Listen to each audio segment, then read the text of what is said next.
Son las 15:34 minutos, estamos hasta las 5 de la tarde con ustedes en Duplex, conectados en la radio. Nos conectamos con la realidad que tiene que ver con la República Argentina y con el mundo. Este mundo que se disputa en la hegemonía entre dos líderes muy, pero muy potentes, muy importantes, con COVID-19 en el medio, con un mapa geopolítico que también va teniendo una claridad de color, tanto de partidos políticos como de poderío. Y para esto, ¿qué mejor que tener a un gran analista político, abogado, historiador, como Rosendo Fraga? Rosendo, ¿cómo le va? Buenas tardes. Sebastián Shapiro lo saluda aquí en Duplex, en L2 de Bahía Blanca. Gracias por atenderme. No, gracias a usted, Sebastián, por llamarme. Bueno, ¿cómo anda, Rosendo? Muy bien. ¿Cómo lo tiene este COVID-19? La verdad que bien, porque da más tiempo para escribir y leer, ¿no es cierto? ¿Está bien para pensar o lo tiene muy ajetreada la actualidad argentina y mundial? Y además hoy en día con el Zoom y todas las comunicaciones, en realidad se puede decir, no es lo mismo, pero bastante la actividad que uno hace. Uh-huh. No es lo mismo el mundo antes de COVID, hace que después de COVID, y digo el mapa geopolítico, no solamente político de la Argentina, sino también a nivel mundial, porque acá hay una marcada tendencia entre el poderío que le disputa China a los Estados Unidos, con la pronunciación de su criptomoneda, con el rechazo de dólares. Bueno, hay una batalla y un escenario a futuro, no sé si a corto plazo, mediano, largo, no sé cómo lo ve usted. ¿Qué visión tiene de esto? Bueno, a ver, yo creo que es el eje de toda la cuestión geopolítica global, es la disputa entre Estados Unidos y China por la hegemonía global.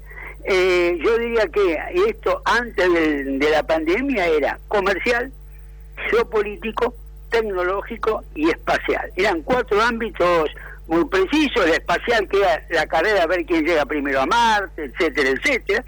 Tecnológico, el papel de la G5, Huawei frente a las empresas americanas, etcétera. Comercial, que es lo más claro, lo más inmediato, y geopolítico, sobre todo con epicentro en el Mar del Sur de Asia, el Mar del Este de China, donde hay una disputa entre los aliados de Estados Unidos y China. Ahora, la pandemia, yo diría que nos ha agregado un ámbito, o 2 ámbitos, ¿no es cierto?, de pugna o conflicto o competencia entre Estados Unidos y China. Primero es el científico. ¿Y qué quiero decir con el científico? Estamos viendo una suerte de nacionalización de la carrera por las vacunas. La vacuna, que debería ser el bien universal por arquetipo, se está transformando en competencia, pugna, conflicto, sobre todo entre las grandes potencias.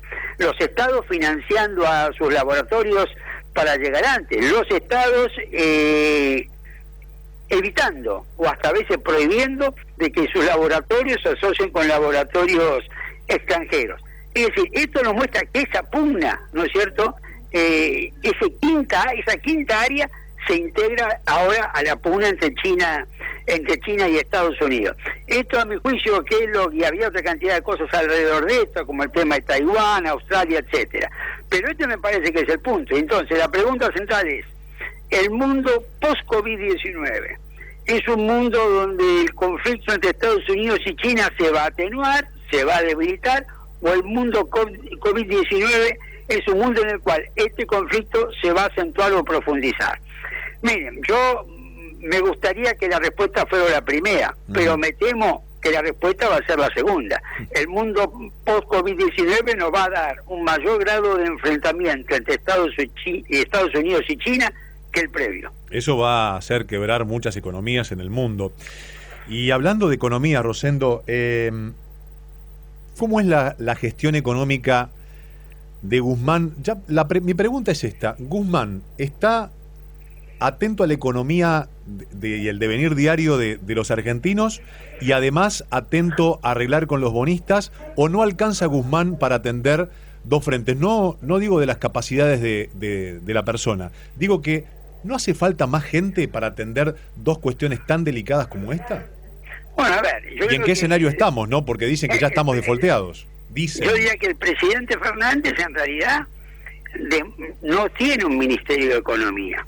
Tiene un ministro de Finanzas, tiene un ministro de Producción, que es todo un área que normalmente estaba antes en Economía, tiene un ministro de Agricultura, de Ganadería, que en otras épocas ha estado también en Economía, que ahora no está, tiene un Ministerio de Transporte, ¿no es cierto?, que ha estado a veces en Economía, pero que ahora no está. El área energética ha quedado fuera de Economía. En realidad ha quedado un ministro de Finanzas. Yo diría que la misión de Guzmán, de hecho, por competencia, es el tema de las deudas y las finanzas. Pero, por ejemplo, el ministro de Producción es el que en realidad tiene que ocuparse de todos esos temas que hacen a la producción. El agro está afuera, la industria está afuera, los transportes están afuera. Entonces me parece que en los hechos, la misma ley de competencia de los ministerios hoy vigente, le está dando a Guzmán un rol y una competencia muy específica en el tema financiero. Quizás, a lo mejor, lo que podría hacer, si creo que no veo que se esté haciendo, bueno, todos estos ministros vinculados al área económica, que son 5 o 6, depende de qué pongamos, por lo menos deberían reunirse una vez por semana para coordinar acciones, ¿no es cierto? O a lo mejor el presidente designar uno de ellos para que sea el coordinador de todo esto. Porque si no, me parece que lo que nos está pasando es que la deuda va por un lado, la producción va por otro, falta un gran ministro de coordinación económica. ¿Dónde va la Argentina? ¿Va default y qué pasa? Y defíname default para la gente que no tiene claro el concepto y de lo que significa para la economía de un país. A ver, el default, yo diría que es una palabra en inglés, ¿no es cierto? Que es casi como si uno diría en castellano, se desfondó, ¿no es cierto? Es decir, es lo parecido. Es cuando uno dice, no cuando dice no voy a pagar, dejé de pagar. He dejado de pagar, no es no voy a pagar.